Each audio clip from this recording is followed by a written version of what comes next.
여러 가지 이야기하지 않습니다. 내가 내 행위를 안다. 근데 행위가 좋지 않은 행위예요. 좋은 게 아닙니다. 2절 가서 보니까 내가 하나님 앞에서 내 행위가 완전함을 발견하지 못했다. 그러니까 에베소 교회 행위도 있고 그 다음에 서머나 교회 행위도 여러 행위, 그건 좋은 행위입니다. 좋은 행위. 근데 지금 여기 나와 있는 사대교회의 행위를 안다고 할 때 이 행위는 좋지 않은 행위예요. 겉으로 보기에는, 사람의 눈에 보기에는 아무것도 문제가 없는 그런 행위예요. 교회 자체가 문제가 없어 보이는 그런 교회예요. 성도들도 열심을 내서 신앙생활하는 것처럼 보이고 그 안에 단단한 조직도 있고 재정도 있고 뭐 다른 교회에 뒤처지지 않는 그러한 교회의 모습을 가지고 있는데, 그런데 예수님 뭐라고 말씀하시느냐? 지금 이 시대는 아무것도 없고 과거의 영광으로만 사는 그런 교회, 사대라고 하는 그런 도시가 한때 그 지역의 수도였잖아요. 지금 완전히 몰락했잖아요. 이 사대 교회도 한때 굉장히 영향력을 발휘하던 그런 교회였는데 그 과거의 영향 아래서만 살지 지금 이 시간 하나님 보시기에는 아무것도 내놓을 것이 없는 그러한 교회, 이런 교회를 지금 사대교회라고 지금 이야기하고 있는 거예요. 그러니까 살아있다고 교회 간판은 지금 걸고 있는데 신앙적인 부패와 도덕적 타락으로 인해서 말 그대로 구원받지 못한 사람이 다수를 차지하고 있는 이와 같은 교회를 예수님께서 사대교회 죽어 있는 그런 교회라고 이야기하고 있습니다. 영적으로 죽어 있는 교회에 몇 가지 특징이 있어요. 그것은 뭐냐 하면 세상에 의해서 점령이 되어 있다. 세상 문화가 들어와서, 세상 철학이 들어와서, 세상에 조직체를 운영하는 이와 같은 철학, 기법이나 이런 것이 들어와서 그래서 교회를 점령하게 되면 겉으로 간파는 교회인데 예수님 눈에 보면 죽어 있는 그런 교회라는 거예요. 그러다 보니까 내부에서 부패가 일어나고 이렇게 해서 뭐 재직을 세우거나 하면 돈을 내라 그러고 돈이 없으면 집사도 못하고 장로도 못하는 이와 같은, 심지어 성가대도 하지 못하는 이러한 내부의 부패가 이렇게 발생한 이런 교회, 겉으로 보기엔 교회 간판이 있으니까 교회인데 완전히 내부가 썩어 있는 이런 교회라는 거예요. 이런 교회의 가장 큰 특징이 뭐냐? 구원받지 못한 사람이 이 강단에서부터 이 교회를 주무르는 그런 일이 생기는 거예요. 여러분 잘 이해하셔야 됩니다. 여기 안에 이 앞에 서 있는 이 목사가 구원받지 못한 사람일 수도 있는 거예요. 이게 무서운 일인 거예요, 여러분. 이 앞에 서 있는 목사가 구원받지 못한 사람일 수가 있고, 교회 오래 다녔다고 한 집사니 지역 인도자니 오래 다녔다고 하는 그런 분들이 구원이 뭔지 설명도 못하고 본인이 구원받았는지조차도 알지 못하는 이런 형태의 교회, 이름은 교회로 남아있는데 이런 형태의 교회를 죽어있는 교회라고 성경이 이야기하고 있는 거예요. 지난주에 말씀드렸던 두아디라 교회는 그냥 퍼센트로 얘기하면 반 정도가 교회 나오는데 구원받지 못한 사람이라고 이야기하면, 오늘 이야기하는 사대교회는 한 95%, 100명이 나오는데 여기 가서 보니까 구원받고 신실한 사람이 여전히 있다고 이야기하는 걸 보니까 이 안에 구원받은 사람이 있는 거예요. 근데 대다수가 구원받지 못한 거예요. 95% 이상이 구원받지 못하고 교회만 나오는 이런 형태, 이거를 지금 예수님은 주고 있는 교회다. 교회는 조직체도 되고 유기체도 됩니다. 유기체는 생명체예요. 생명이 있어서 움직여야 되는데 이 유기체적인 모습은 다 사라지고 그리고 조직체만 남아서 군대처럼 되고 세상 사회처럼 되고 이렇게 되면 그건 죽어 있는 교회다. 다시 말씀드릴게요. 예수님이 죽어 있다고 이야기하는 거는 구원받은 자들이 거의 없다는 거예요. 교회에 나오는데 교회에 구원받은 자들이 거의 없다. 그렇게 되니까 믿음의 행위가 없는 거예요. 겉으로 드러나는 행위는 많은데 그건 다 하나님 보시기에 아무 소용이 없는 거거든요. 하나님 보시기에 믿음에서 나오는 그런 행위, 여기 가서 보니까 내 행위가 완전하지 못하다고 지금 하나님께서 이제 말씀을 하고 있는 겁니다. 자, 그러면 오늘은 교회가 지금 죽어 있는 거 이야기를 하니까 우리 사랑침례교회도 또 사랑침례교회에 속한 저와 여러분도 죽어 있을 수 있거든요. 그래서 교회 사망의 원인이 뭔가를 제가 가만히 좀 살펴봤어요. 그래서 여러 사람들이 이런 주석을 보는 가운데 미국의 존 메가더 목사님이 여기에 대해서 이제 주석을 이제 썼는데 그 내용이 아주 맞는 그런 합당한 그런 말씀이기 때문에 여러분에게 좀 말씀을 드리겠습니다. 교회 사망은 어떨 때 교회가 죽냐? 과거의 영광에 도취가 돼갖고 우리가 옛날에 무슨 장작교단이야, 장작교회야, 우리 교회에 선교사가 최초로 들어왔어, 뭐 등등, 그렇죠? 그것만 자랑하는 거예요. 과거의 영광만, 그렇죠? 이것만 자랑하는 이런 교회가 되면 교회가 죽는다는 겁니다. 교회가 죽어요. 두 번째, 영적인 실체보다는 교회 의식에 빠져서 지낼 때, 다시 말해 예배를 드릴 때 예배가 몸이 건조한 거예요.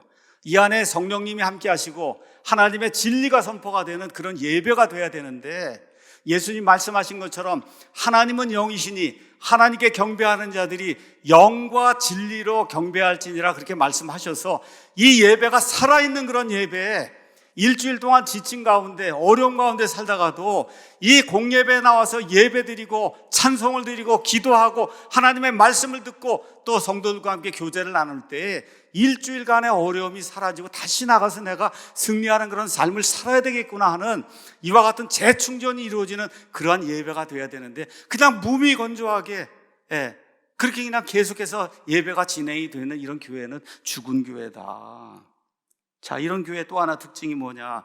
예수님의 복음을 통해서 속사람의 변화가 추구가 되는 그런 교회가 돼야 되는데, 예배드리는 형식만 있는 거예요. 목사가 설교하는 거예요.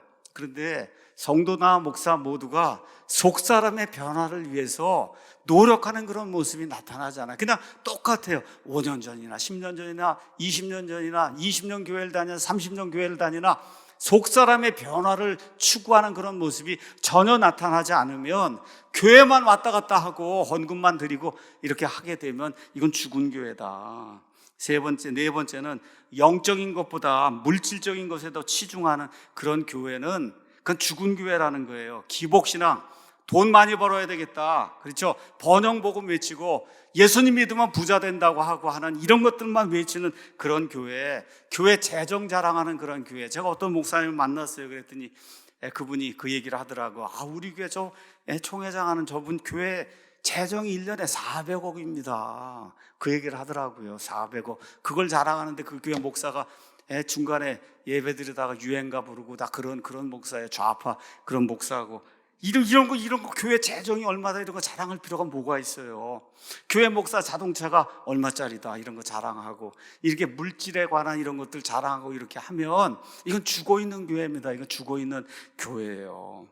다섯 번째, 하나님의 말씀보다 사람의 생각을 더 중요하게 여기는 그런 교회. 교회를 하면 사람들이 의견을 모아서 무슨 일을 해야 되는데 하나님의 말씀에 어긋나는데도 불구하고 목사든 아니면 영향력을 가진 사람이 세상에 그런 기법을 가져와서 이렇게 해야만 된다고 해서 그런 방식으로 교회를 주장해 나가면 그건 죽은 교회입니다. 죽은 교회.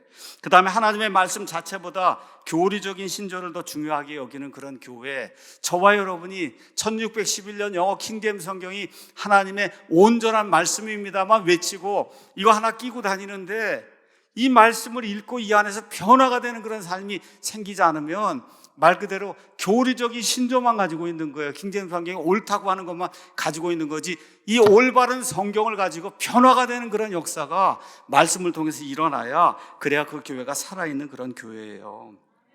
마지막으로 성경에 나와 있는 모든 말씀, 창세기부터 요한계시록 22장까지 나와 있는 그 안에 들어있는 모든 단어가 하나님의 입에서 나온 그런 말씀이라는 그 확신이 있는 교회가 살아있는 교회예요. 그러니까 궁극적으로 어떤 교회가 죽는 교회냐? 하나님의 말씀을 경홀히 여기고 사람의 방법으로 사람의 생각으로 교회를 운영하는 그런 교회가 되면 그 교회는 죽은 교회가 된다. 그래서 이런 것들이 이제 이런 현상이 나타나면 교인수 자랑하게 되고 헌금 자랑하게 되고 교회 건물 자랑하게 되고 주변의 평가 이런 게 신경을 쓰게 되고 이렇게 되는 거예요. 근데 이런 게 아무리 좋아도 예수님의 눈에는 죽은 교회라는 겁니다. 이런 것들이 제대로 되지 않고 하나님 말씀, 하나님의 입에서 나오는 모든 단어 한 단어가 살아있는 그런 단어가 돼서 그 말씀대로 내가 살아야 되겠다는 그런 마음이 성도들 가운데 매일같이 매주 일어나는 그런 교회가 돼야 그게 살아있는 교회라는 거예요.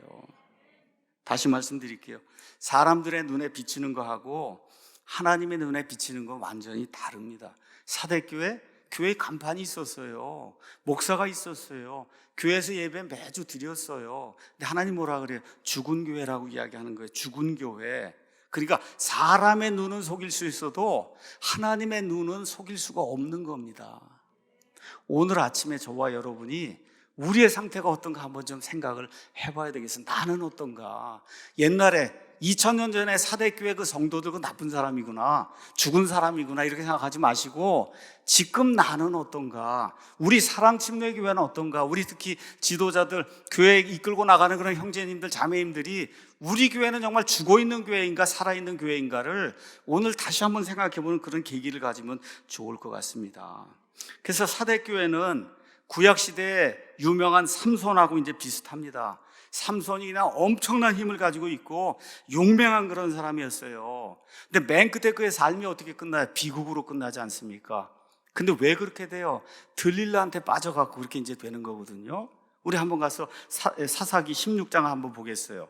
사사기 16장 가서 보면 들릴라라고 하는 그런 창녀에게, 세상에게 빠져갖고 삼손이 멸망하는 그런 과정이 그 안에 이제 기록이 되어 있습니다.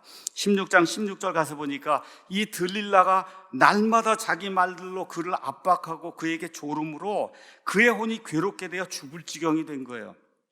하나님의 사람이 지금 이게 세상 여인에게 빠져서, 지금 여러분이 그렇게 생각하시면 돼요. 이 교회라고 생각하시면 돼요. 삼손이 교회고 들릴라가 세상이라고 생각하시면 돼요.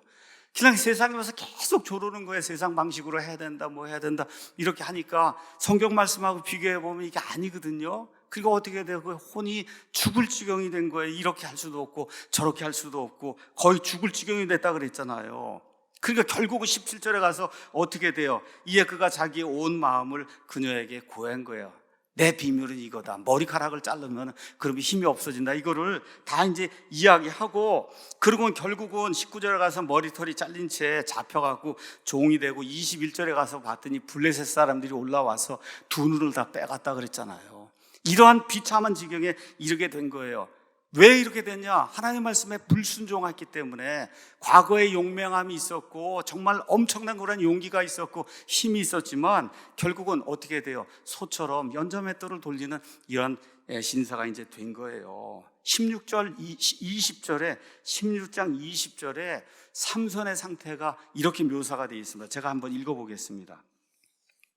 그녀가 이르되 삼손이여 블레셋 사람들이 당신을 덮치고 있느니라 하니 그가 잠에서 깨며 말하기를 내가 예전에 다른 때와 같이 나가서 내 몸을 흔들리라 하였으나 그는 주께서 자기를 떠나신 줄을 깨닫지 못하였더라. 이게 죽어 있는 거예요.